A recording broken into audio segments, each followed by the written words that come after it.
이게 왜 논란이 되냐면 스톡홀름 신드롬이냐 아니냐 이 부분은 얼마까지가 이 세뇌된 상태고 그 다음은 자기 자발적으로 했는가.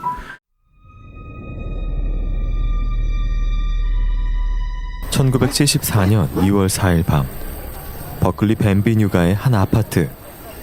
당시 버클리 대학교에서 미술사를 공부하고 있던 19살 패티 허스트는 약혼자 스티븐과 함께 편안한 저녁 시간을 보내던 중이었습니다. 밤 9시경 갑자기 누군가 현관문을 두드리는 소리가 들렸습니다. 올 사람이 전혀 없었기에 스티븐은 조금 의아했지만 누구냐고 물으며 문을 열었습니다. 그런데 몇 명의 남성과 여성이 손에 총을 들고 스티븐을 겨누고 있었던 겁니다. 그들은 충격에 빠진 스티븐을 다짜고짜 폭행했습니다. 그리고 그의 비명을 듣고 나온 패티를 구타하고는 천을 꺼내 그녀의 눈을 가렸습니다. 범인들은 약혼자 스티븐을 움직이지 못하게 끈으로 결박해놓고 패티를 질질 끌고 밖으로 나왔습니다. 범인들은 패티를 자동차 트렁크에 던지듯 집어넣더니 그대로 차를 몰고 사라졌습니다. 무주한 괴한들이 패티를 납치한 사건은 미국의 모든 방송과 신문사에서 앞다퉈 톱뉴스로 보도됐습니다.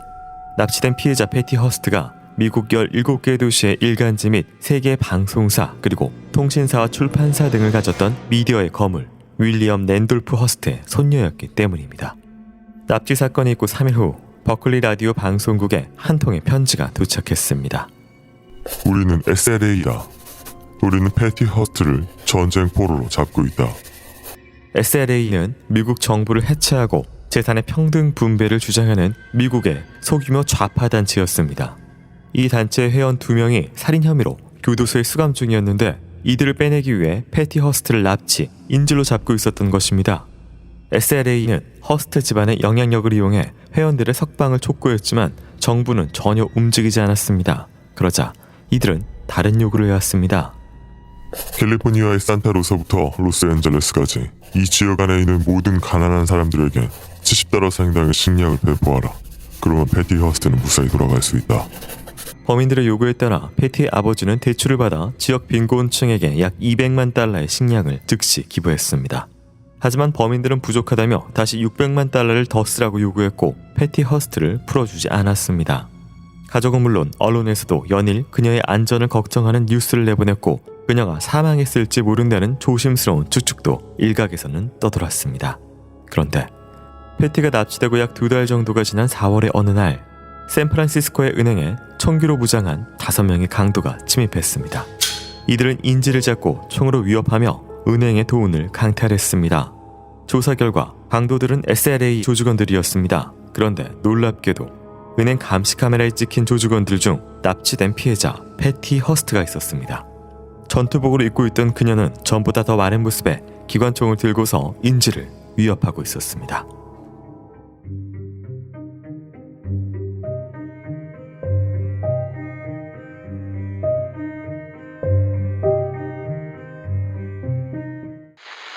네, 앞서 브리핑에서 들은 내용이요. 1932년 미국에서 발생한 패티 허스트 사건인데요. 당시에 이제 굉장히 또 유명했던 떠들썩했던 사건이고 이 논란이 많았던 사건입니다. 오늘 이처럼 좀 납치 사건에 대해서 다뤄볼 건데요. 그래서 주제에 딱 맞는 게스트 한 분을 모셨습니다. 8월 18일 개봉했죠. 현재까지 개봉 이후에 박스 오피스 1위를 단 한 번도 놓치고 있지 않은 영화 인질의 필 감성 감독님 모셨습니다. 안녕하세요. 네. 영화 인질의 연출을 맡은 필 감성입니다. 반갑습니다. 네. 먼저 크라임을 그 전에 좀 들으셨다고요? 네, 제가 인질 시나리오를 쓰면서 아무래도 이 납치 관련 소재다 보니까 그 자료조사 차원에서 제가 크라임을 좀 몇 번 듣다 보니 너무 재밌어가지고 많이 들었었거든요. 네. 근데 이렇게 여기 앉아서 PD님과 이 교수님과 같이 이렇게 이야기를 하니까 정말 감개무량합니다. 저희가 앞서서 브리핑에서 첫 번째 이 패티 허스트 사건에 대해서 이야기를 했어요. 근데 재벌가의 손녀란 말이에요. 굉장히 또 특이한 대상이고 보통 교수님 보통의 경우는 사실은 이제 납치가 돈을 많이 노리고 어린 그 아동들을 많이 하잖아요. 성인 납치는 좀 특별한 경우고 이 경우 같은 경우는 어떻게 봐야 될까요? 납치의 범죄 분류가 사실은 재산 범죄입니다. 기본적으로 쉽게 통제할 수 있는 인질을 납치해서 돈으로 교환하는 방식의 범죄를 얘기하죠.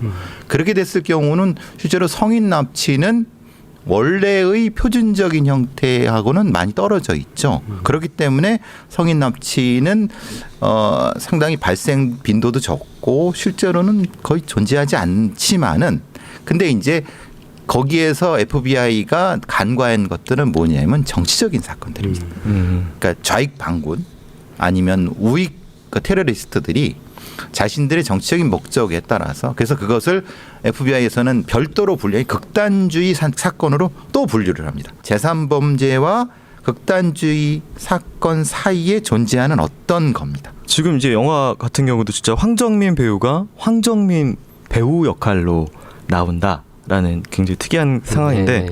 유명 배우잖아요. 유명 배우를 납치한 거잖아요. 네. 왜 어떤 스토리가 있어요, 여기는? 사실은 이 대사가 나오는데 이제 황정민 배우가 아니 대체 나한테 왜 이러시는 거예요? 여기 이렇게 나오는데 그 납치범 대장이 아니 내 입장에선 돈 많은 스타가 떡하니 나오는데 볼 뭐 마다할 이유가 없잖아요. 이렇게 얘기를 너무 당연하게 네. 이야기를 하는데, 그러니까 이들의 첫 번째 목적은 역시 아까 교수님 말씀하신 것처럼 재산이겠죠. 네. 네. 근데 유명인을 납치한다는 건 되게 황당한 것은 납치해도 돈을 못 씁니다.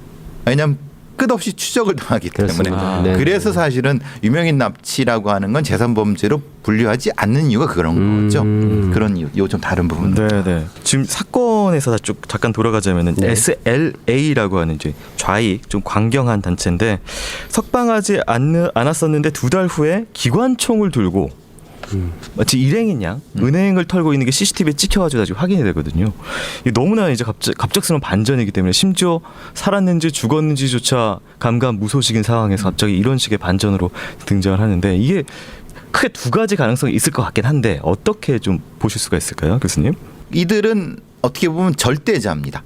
그러니까 이 어린 인질한테는 절대자가 돼갖고 그 절대자의 말을 따르게 되면은 그들이 말하는 매우 순수한 이상에 경도되게 되죠. 세뇌되게 되고 은행 강도라는 나쁜 짓이지만 SLA의 숭고한 이상을 실현하기 위해서 우리는 네. 돈을 털어서 SLA의 숭고한 이상을 해야 돼 라고 하는 방식이죠. 근데 이제 얼핏 보기에 패티 허스트는 모든 것을 가지고 있는 재벌의 손녀란 말이에요. 그래서 뭐가 아쉽다고 저들의 그걸 쫓아가지고 자기가 저렇게 자발적으로 하냐라고 의심하는 사람도 있을 것 같아요. 패티 허스트가 가지고 있는 패티 허스트 입장은 자본주의의 쓰레기잖아요. 네. 재벌. 그죠? 넌 걸 버리고 우리의 전사가 돼야 돼. 그럼 당연히 패티 허스트는 그렇지.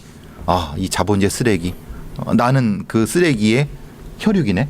뭐 이런 형태로 아마 패티 허스트가 쉽게 이렇게 되는 오히려 그 한가운데 있었기 때문에 더 잘 전환될 수 있을 것이다. 쉽게 인식이 전환되는 거죠. 알겠습니다. 인질하고 그다음에 이제 납치범들 혹은 납치범들 집단하고의 어떤 상호 작용이 이제 인질극 이후에 이게 어느 방향으로 갈지. 예를 들어서 그냥 풀어주는 경우도 있고 뭐 살해를 하는 경우도 있고 여러 가지가 좀 바뀌잖아요, 교수님. 그렇죠. 이들의 관계는 어떻게 보시나요? 패티 허스트가 재판에서 한 얘기가 네. 그 대표적입니다. 아주 오히려 그 자기를 납치한 사람들을 옹호해요. 탄원서도 써주고 네. 오히려 왜냐하면은 지금 있었던 나의 삶은 다 허상이야. 저들의 이상은 너무나도 순수하고 그러니까 저들을 살리는 것이 나를 살리는 거야. 라는 방식의 심리 상태로 바뀌어버리게 되는 거죠. 감독님 영화에도 사실은 이제 그 집단이라고 해야 될까요? 인질범들 집단에 황정민 배우가 들어가면서 또 좀 바뀌잖아요, 뭐가 좀 그 안에서의 어떤 심리적인 그러니까 어떤 그 인질범은 약간 좀 팬이어서 조금 동화된다든지 네. 좀 이런 변화 과정들이 있었잖아요. 그들 사이에서 어떤 자기네들의 목적이 지금 달성이 안 될 것 같은 그런 위험이 생기니까 그들끼리 이제 좀 분열을 하거나 이제 네. 그런 상황들이 좀 생기는 경우죠. 그래서 그 분열이 조금 더 이제 그 관람객들 입장에서는 더 불안하게 만드는 위험 요소처럼. 네네네. 그러니까 작용. 그게 또한 그 황정민 본인에게도 네. 아 저들이 갑자기 저렇게 불안해지고 균열이 생기면 갑자기 극한 상황이 더 극한으로 가지 않을까, 오히려 자기 생명에 더 위해가 오지 않을까라는 그런 불안 요소가 더 작용을 하는 거죠. 감독님의 대본이 정확한 거는 인질들의 심리가 그렇습니다. 납치범들이 일사불란한 지휘 체계하에 있는 것이 자기 생명한테는 유리합니다. 자기들끼리 총질하고 막 분열하면은 나는 누구의 말을 들어야 돼? 내가 저쪽 말 들었다가 이쪽에 총을 맞을 수도 있고 해코지 당할 수 있는 상태가 실제 인질들의 심리 상태인 거예요. 네. 묘하게 또 영화가 떠오르기도 하네요. 말씀 들으니까. 네. 이 패티 스미스 사건 어떻게 된 일인지 결론 부분은 이제 마지막에 조금 이야기 나눠보도록 하고요. 그렇다면 진짜로 실제 만약 유명 배우가 납치된다면 이 인질극은 어떤 방향으로 달려갈지 영화 인질 내용 좀 살펴보도록 하겠습니다.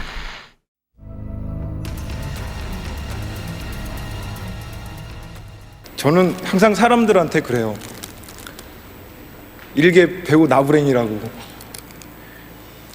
60여 명 정도 되는 스태프들과 배우들이 이렇게 멋진 밥상을 이렇게 차려놔요. 수상소감으로 유명한 대한민국의 배우 황정민. 영화 뒤풀이 자리를 마치고 집으로 가는 길. 편의점 앞에서 불량해 보이는 남자들이 황정민 배우에게 다가와 시비를 겁니다. 헐, 진짜네? 아이씨, 그 남의 차에 함부로 올라가면 어떡해? 연예인 누구랑 해봤어요? 아이, 것들이 보자 하니까 진짜 어디다 대고 야 싸움 좀 하냐? 싸움 잘해? 싸움 잘하냐고. 그리고 곧 이들은 트럭을 몰고 와 전기 충격기로 황 배우를 납치해 갑니다. 눈을 뜨자 허름한 창고 앞에 6명의 인질범들이 목숨값을 입금하라고 협박을 시작합니다. 황 배우의 옆에는 이 일당이 미리 잡아온 다른 여성 인질도 있는 상황. 같이 납치한 중년 남성은 제 시간에 입금이 덜 돼 일당의 두목 최기환이 사제 권총으로 이미 살해한 상황. 일당은 황 배우 앞에서 여성 인질도 사살하려고 하고 황 배우는 자신이 목숨값을 대신 내겠다며 멈추라고 외칩니다. 내가 돈 다 줄게.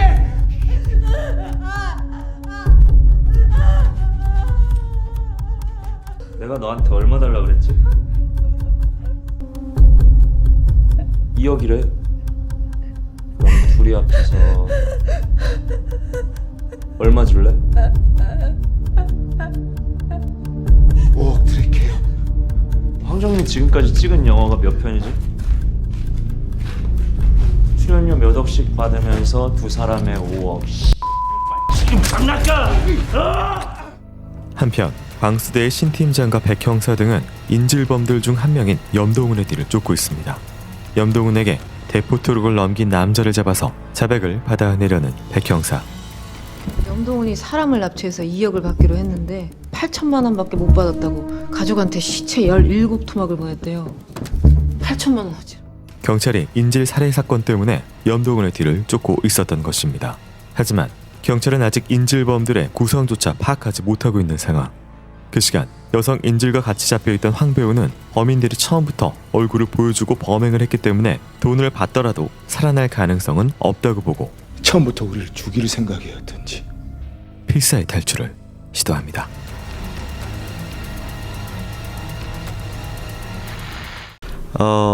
앞서서 이제 그 모티브 저희 그 사건이 있었다라고 말씀 주셨는데 네. 조금 더 자세하게 설명해 줄 수 있어요? 그 네, 사건? 그러니까 제가 이 인지를 시작하게 된 계기가 네. 그 사건의 범죄 사실 다큐멘터리를 보고 이제 시작을 하게 된 건데 그 사건은 한 2004년으로 제가 이제 기억을 하거든요. 그러니까 중국 베이징의 어떤 클럽 앞에서 그 중국의 우로프라고 하는 배우가 있는데 지인과 함께 술을 마시고 나온 상황에서 어떤 남자 3명이 갑자기 접근을 해서 우리 경찰인데 지금 당신 차가 도난 차량으로 신고가 됐다.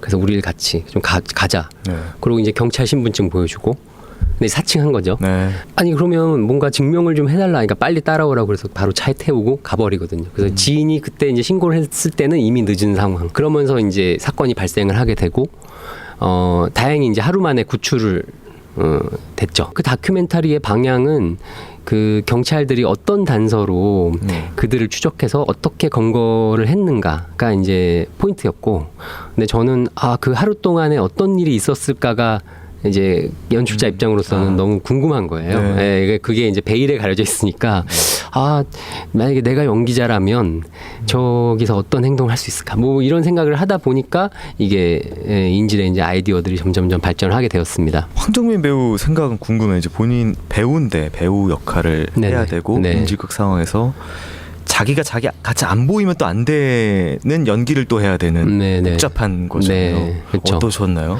그러니까 그 부분이 아까 말씀드렸던 제가 흥미있는 부분이었는데, 내가 정말 황정민이라는 연기자라면 내가 가진 가장 큰 무기인 연기력을 사용해서 이들을 속이고 여기를 탈출하려고, 그러니까 물론 이제 위험을 느낀 상황에서, 왜냐면 이들이 얼굴도 공개한 상황이고 그러면은 아마 나한테 해를 가할 것이다라는 어느 정도 확신이 있고, 그러면 내가 할 수 있는 방법이라고 내 가장 최고의 무기인 연기력을 써서 여기서 탈출 한번 시도해 볼 수 있지 않을까. 예, 그런 이제 생각에서 했고, 황정민 배우님 또한 그 부분을 굉장히 좋아하셨던 것 같아요. 예, 이 시나리오에 내가 이렇게 이 연기력을 사용해서 이들을 속이고 어떻게 탈출할 수 있는 그런 방향, 그랬습니다. 이게 자칫 잘못하면 코미디가 될 수 있다는 그렇습니다. 생각이 드는 네네네. 거잖아요. 근데 이제 자기가 아닌 듯이 연기할 수 있는 배우가 우리나라에서 몇이나 될까 이런 생각을 해봤어요. 충분히 그런 생각을 해보면 이건 코미디가 아니라 진짜 진지한 극이 될 수도 있겠다는 생각을 네, 했어요. 그러니까 실제로 예고편이 공개되기 전까지는 이 컨셉을 들으시면 한 10중 8구는 다 코미디라고 생각해요. 네, 이게 코미디 영화 아니야? 이랬는데 예고편이 공개되고 나서 좀 많이 놀라셨던, 아니 이렇게 진지한 영화였어? 그런 재미있는 부분이 저도 막 보다가 인질범이 그거 들어와 한 번만 해주세요 이러고 했는데 너무 하기 싫어가지고 이런 것들이 되게 리얼하면서 그 중간 지점을 되게 잘 잡으셨다. 네, 그러니까 그게 황정민 배우님이 시나리오 보시고 제일 재밌어한 부분이었어요. 그러니까 내가 정말 최악의 상황에 갔는데 거기 내 팬이 있다. 그리고 내 유행어를 해달라고 한다. 이게 너무 아이러니하고, 또 하지만 안 하면 또 그렇죠. 위험하죠. 위험하니까 이거 어떻게 너무 하기 싫은데 이런 거를 되게 연기로 하고 싶어 하셨던 것 같아요. 경찰청에 가면요, 사진이 두 판이 있습니다. 수배 판이 있고요. 경찰들 얼굴판이 있습니다. 네네. 조직도의 사진이 있습니다. 황정민은 어디에 놔도 가능한 얼굴입니다. 이건 대단히 큰 장점입니다. 그쵸. 광수대 팀장도 했고 조폭 두목도 했어요. 이거는 사실은 경찰을 했던 사람 입장으로서는 황정민이라는 배우를 보면은 저 얼굴에 다 있네. 저만 느끼는 게 아니에요. 같이 그 경찰했던 저 얼굴에 다 있네. 우리 팀장 얼굴도 있고 내가 잡은 조폭 애들 얼굴도 있네. 그러니까 그거는 황정민만 가질 수 있는 아주 큰 장점인 것 같아요. 그거를 감독님은 잘 캐치하신 것 같아요. 자, 그렇다면 황정민 배우 과연 이 안에서 어떻게 탈출 시도, 어떤 선택을 하는지 영화 내용 이어서 좀 살펴볼게요.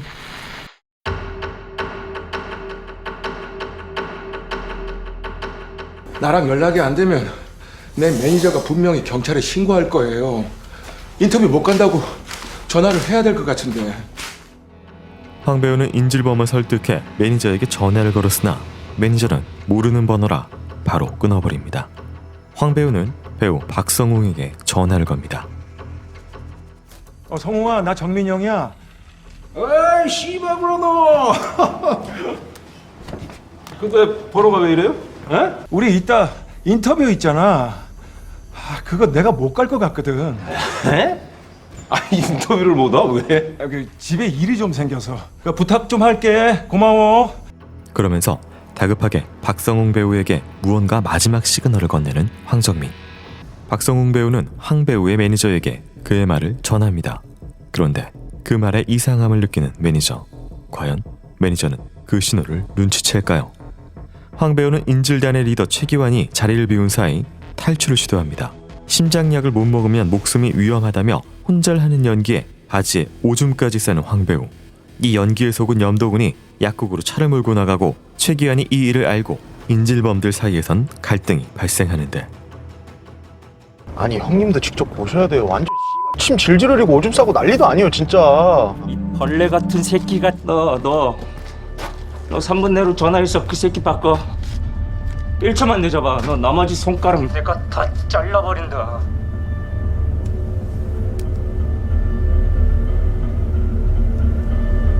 나 이런 미친 개 사이코 새끼야 진짜. 돈만 들어봐. 넌 뒤졌어 이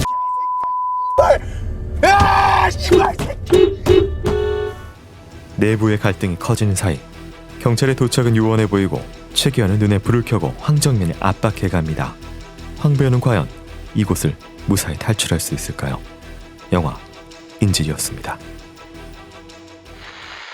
네, 과연 우리 대배우 황 배우님이 이곳을 탈출할 수 있을지가 이제 후반부에 뭐 되게 쫄깃한 그런 액션과 어떤 그 스릴러로 펼쳐지는데요. 이게 사실 이런 작품에서 더더욱 중요할 게 이 안티들 구성일 것 같아요. 네. 또 한 명이 아니잖아요. 네네. 어떻게 생각하고 잡으셨어요? 납치 사건이나 이런 것에 관한 많은 조사를 했을 때 이 구성원들이 보통 3인조에서 5인조 정도가 많더라고요. 그래서 뭐 이제 그 리더가 분명히 있고, 그리고 행동대장 2인자가 있고, 그리고 이 리더가 정말 죽을 때까지 데리고 가는 신복이 하나 있더라고요, 보통. 그리고 뭐 정말 막내 같은 역할로 뭐 정말 대소사를 관리하는 네. 그런 정도의 구성이 기본이더라고요. 그래서 저도 그것에 맞춰서 작업을 하고, 또 저희 영화에 보면 극전개상 어떤 뭐 사제총이라든지 이런 부분이 나오거든요. 그래서 그것을 제조하는 어떤 기술자 역할을 하는 사람까지 제가 이제 끼워서 같이 아까 말씀하신 그런 안티 집단을 제가 구성을 해봤습니다. 경찰의 한 팀 구성하고 그 이 납치범들 한 팀이 거의 똑같습니다. 네, 범죄는 그게 닮아갑니다. 그래서 우리 감독님이 그렇게 하신 건 아주 신의 한 수 같아요. 이게 뭐 근데 실제로 분열도 많이 있을 것 같아요. 이런 범인들 사이에 범인들 사이에서의 분열들 갈등들은 뭐 쉽게 볼 수 있을 것 같은데요, 선생님? 보통 이제 리더와 네. 차석이라고 저희는 뭐 차석이라고 하기도 하고 2인자 사이의 갈등은 흔하죠.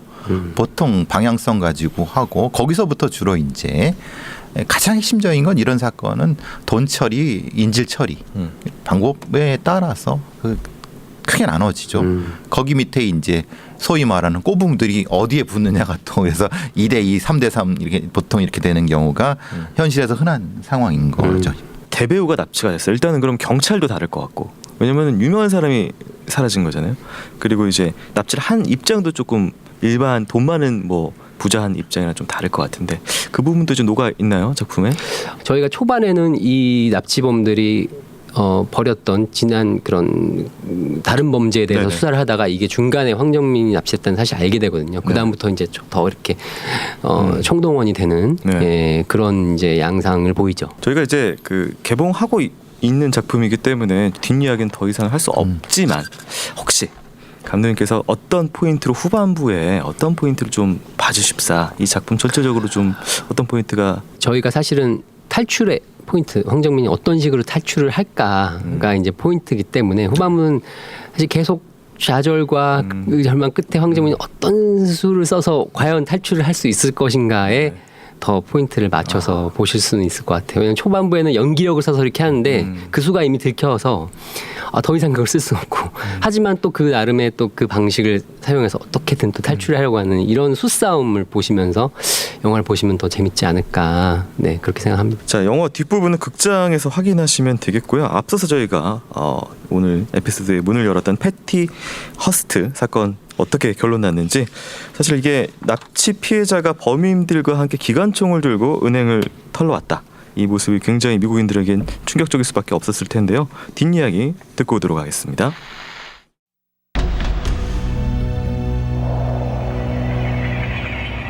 납치되고 2달 사이에 그녀에게 무슨 일이 있었던 것일까? 패티 허스트는 녹음된 테이프를 통해 성명을 발표했습니다.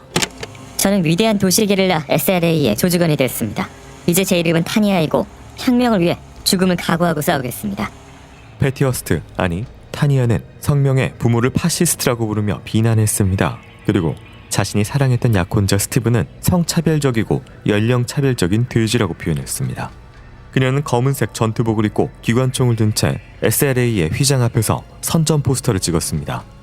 패티가 조직원으로 참여해 처음 털었던 은행은 그녀의 가장 친한 친구의 아버지가 소유한 은행이었습니다.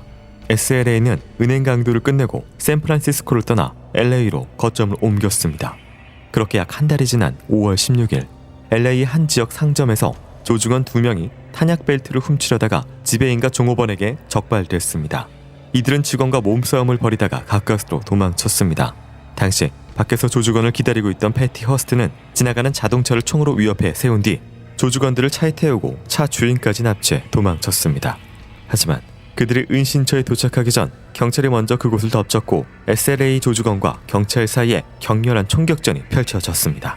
이 총격전으로 조직원 6명이 사망했고 패티는 나머지 조직원 2명과 미국 전역을 돌며 도망쳤지만 결국 4개월 뒤인 9월 18일 체포됐습니다. 체포 당시 패티의 모습은 그 전과는 전혀 달랐습니다. 당시 허스트의 몸무게는 40kg에 깡마른 상태였어요. 132였던 IQ는 112로 떨어졌고 납치되기 전의 삶을 거의 기억 못하거나 아니면 왜곡해서 기억하고 있었어요. 담배를 거의 손에서 놓지 않았고 늘 악몽을 꾼다고 했어요. 조직의 충성을 맹세했던 패티는 조직원들과 떨어진 시간이 몇 주쯤 흐르자 갑자기 정신을 차린 듯 했습니다. 그녀는 자신이 납치당하고 난 뒤 당했던 일들에 대해 증언하기 시작했습니다. 저는 누가 저한테 말하기도 전에 제가 무엇을 해야 하는지에 대해 아주 잘 교육을 받았어요. 2달 동안 벽장에 갇혀 있었고 온갖 방법으로 학대를 당했습니다. 그리고 그 이후 저는 그들이 시키는 것을 아주 잘했어요. SLA에게 납치된 패티 허스트는 일주일 동안 손이 묶이고 눈이 가려진 상태로 죽음의 위협에 시달렸습니다. 이 상태에서 패티는 그들의 정치 토론에도 늘 참여해야 했습니다. 조직원 2명에게 성폭행을 당했고 매일 죽인다는 협박에 시달렸다고 했습니다. 패티는 이 과정에서 자신이 살기 위해 그들의 사상에 동조하게 됐다고 고백했습니다. 패티의 변호사는 재판에서 이 점을 지적하며 그녀가 범인들에게 세뇌를 당해 어쩔 수 없이 범행에 참여한 피해자라고 주장했습니다. 하지만 같은 조직원의 주장은 달랐습니다. 패티는 조직원에게 성폭행 당한 것이 아니라 사랑에 빠져 성관계를 한 것이고 그 증거로 그가 준 석고 조각을 패티가 간직하고 있다고 했습니다. 그러자 패티는 석고 조각이 고고학적으로 중요한 콜럼버스 이절의 유물이라고 생각했기 때문에 보관했다고 말했습니다. 하지만 배심원들은 패티가 아닌 조직원의 말에 손을 들어줬습니다. 배심원들은 그녀가 자유의지로 단체에 가입했다고 봤습니다. 패티 허스트는 은행 강도 등의 혐의로 징역 최고 35년형을 선고받았습니다.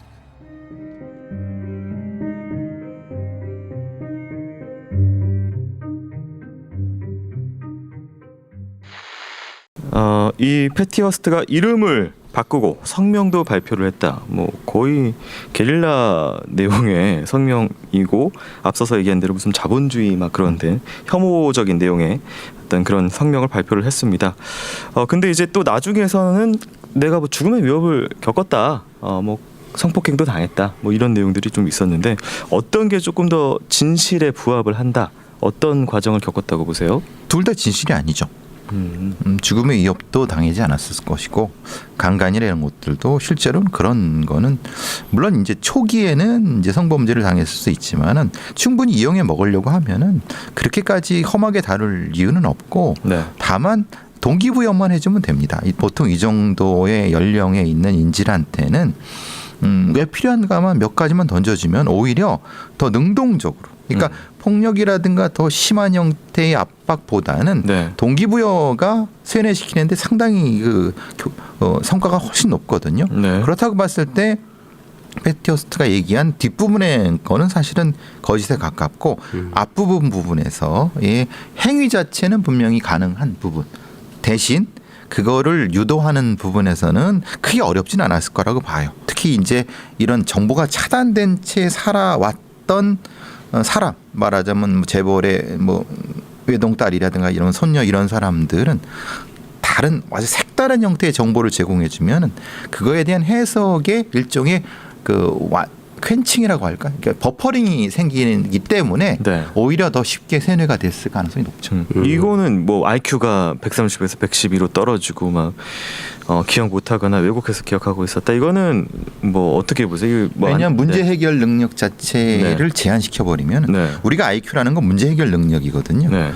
근데 보통의 문제 해결 능력과는 다른 형태의 기본적으로 자기가 주입받은 방식의 길로 가게 되면 네. 당연히 IQ는 떨어집니다.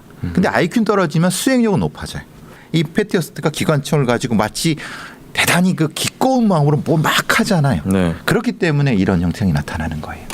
참고로 이제 그 SLA라는 집단은 은행 강도만 한 게 아니라 뭐 여기만 아니라 다른 은행도 털었는데 뭐 그 과정에서 임산부가 조직원의 총에 맞아 사망하는 일도 발생을 했고 그래서 이 때문에 패티의 징역도 처음에는 굉장히 높게 선고됐다가 이후에 이제 7년형으로 감형이 됐다. 뭐 그리고 이제 이 감형된 요인 중에서 재벌의 선녀기 때문에 그 영향력 때문에 이제 배우들하고 뭐 여러 사람들이 뭐 선처 메일 보내고 뭐 이런 것들이 좀 작용을 했다라는 이야기가 있었습니다. 이게 왜 논란이 되냐면 스톡홀름 신드롬이냐 아니냐 이 부분은 얼마까지가 이 세뇌된 상태고 그 다음은 자기 자발적으로 했는가. 그게 사실은 이런 인질 납치 사건에서는 법적 포인트가 좀 다릅니다. 그래서 이 부분 때문에 논란이 되는 건 맞는 거고요. 이게 앞서서 중국에서 벌어졌다는 그 모티브가 된 사건 이제 영어로 중국에서 만들어졌고 네네네. 네.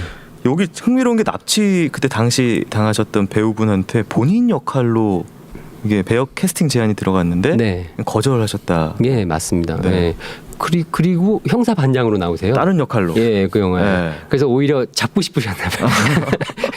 네. 본인을 구하고 싶었. 그래서 그게 또 재밌는 심리 상태 아닌가. 그래서 보통 그런 경우면 아예 출연을 안 하거나. 네, 난 좀 보기도 싫은데 나한테 이런 제안을 해. 근데 오히려 내가 형사 반장으로 출연해서 그 납치범들을 내가 때려잡아야겠다. 이런 생각을 또 하신 또 아주 이 납치됐던 인질이 이것을 스스로 트라우마를 치유하기 위해서 뭔가 행동들을 할 것 같은데요. 그렇죠. 네. 왜냐하면 그거는 결국은 이 패티 허스트가 사실은 그 안에서 연기를 했다는 것을 방증하는 거예요. 패티 허스트가 그 이 SLA 조직원들 앞에서 그래서 살아남았는데 그 살아남은 거를 FBI나 이런 데 얘기하진 않은 거죠. 아니면은 FBI한테 얘기했지만 그거는 빼고 갑시다라고 했거나 왜냐하면 형량 문제가 있기 때문에 그렇게 되면은 자신의 삶의 방향을 배우로나 작가로 한 거는 합리적 선택이죠. 그러니까 본인의 재능을 어떻게 보면 또 스스로 발견하게 된 측면도 있겠네요. 발견했고 예. 또 하나는 자기와 자기 자신을 분리했던 상황이라는 게 굉장히 큰 상처가 되거든요. 네. 그러면 정신적으로 문제가 될 수도 있어요. 근데 그거를 아마 이 심리학자가 조언을 했을 수 있어요. 당신은 이것을 극복하기 위해선 이쪽 직업으로 가서 해야 됩니다라고. 그리고 아까 그 중국의 배우는 하루잖아요. 네. 일주일을 갇혔으면은 했을 겁니다. 그 배우. 네. 일주일만 갇혀 있었기 때문에 형사 반장을 했지만 하루만 갇혀 있었기 때문에 왜냐하면 그 기간에 이게 범인들과 공조되는 상황이 안 일어났기 때문에 형사 반장을 했을 건데. 그럼 분노만 있었던 상황. 그렇죠. 네, 그 다음에 넘어갔으면은 동조까지. 그렇게 수도 있어요. 요거는 좀 다릅니다. 피간서 감독님이 또 먼 걸음 하셔가지고 영화 이야기 했는데 혹시 뭐 못다한 이야기나 뭐 이런 거 있을까요? 오늘 개인적으로 너무 유익한 시간이었고 필기를 많이 하시더라고요. 네, 되게 영광스러운 또 시간이었습니다. 이렇게 교수님 책도 많이 읽고 그랬었는데 또 이렇게 아직도 신기합니다. 이렇게 제가 여기 나와 있는 것도 너무 영광스럽고 신기하고 감사했습니다. 네. 네. 인질 2는 황정민 배우가 박성웅 배우를 납치하는 걸로 하시면 딱 좋습니다. 이렇게 좋은 아이디어까지 또 이렇게 그렇죠. 주시는. 박성웅도 한번 납치를 당해봐야 대배우가 될 수 있습니다. 영화 인질이 박스오피스 1위 지금처럼 놓치지 않고 꾸준히 갈 수 있도록 많은 사랑과 관심 부탁드리고 오늘 저희가 준비한 크라임 여기까지 마치도록 하겠습니다. 오늘 두 분 수고 많으셨습니다.